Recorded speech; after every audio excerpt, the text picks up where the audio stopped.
L'être est surpris par la mécanique impliquée dans les nouvelles découvertes et par les résultats que leur usage procure. Toutefois, il perçoit un point de rupture lorsqu'il découvre le pouvoir qui lui est inhérent et se voit alors divisé. Il agit et perçoit sa capacité d'être en tout et à n'importe quel moment de l'histoire. Il découvre qu'il peut occuper n'importe quel lieu et n'importe quel temps, pouvant être en deux, en plusieurs, ou en tous les lieux simultanément. Mais, en comprenant la grandeur de ce pouvoir, l'être s'interroge sur le but de l'employer à quelque chose d'aussi petit.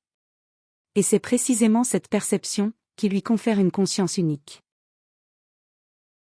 Cette conscience respecte la réflexion des fragments trouvés qui soulignent à plusieurs reprises, comme dans l'épilogue du livre 3, sur l'identité de l'être, afin que la chimie demeure, avant tout, avec les chimistes. Et que l'alchimie reste avec les alchimistes. Comme cela a déjà été signalé dans le livre 3, pour l'existence, le corps est la matière première. Pour les chimistes, le corps est également la matière première. L'être en manifestation s'interroge sur le comportement contre nature et sur la finalité de la transformation du corps.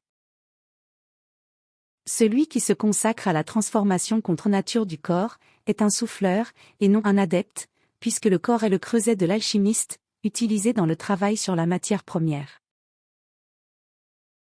Le plomb, ou la pierre brute, représente la matière à travailler. Cependant, la véritable question réside dans ce qui habite le corps, dans la force qui lui donne la vie, car sans elle, le corps n'existe pas. Enfin, et faisant encore écho à une partie du livre 3, c'est cet élément essentiel que l'alchimiste doit travailler, et non le corps en lui-même. Dans une autre réflexion, les concepts d'éternité et d'infini semblent répondre aux aspirations de l'être en manifestation. Toutefois, c'est la compréhension qui éclaire et dissout toute limite que ces concepts pourraient imposer.